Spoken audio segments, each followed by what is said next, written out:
দেশনেত্রী বেগম খালেদা জিয়ার আহ্বান, সেই আহ্বান একেবারে নিরেট খাঁটি। ওটা হচ্ছে গণতন্ত্র।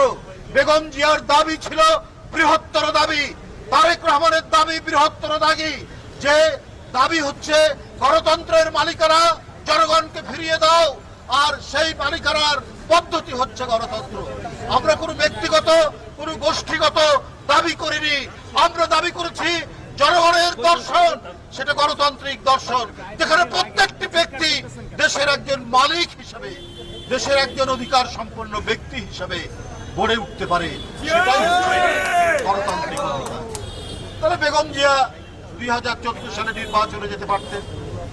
2018 সালে আমরা যখন অনেক লোক দাবি করলো যে বিএনপি নির্বাচনে যাওয়া উচিত, শেখ হাসিনার অধীনেও গেল এবং গোটা বিশ্ব দেখলো যে শেখ হাসিনার নির্বাচন কত বিকৃত, কত বিকারগ্রস্ত,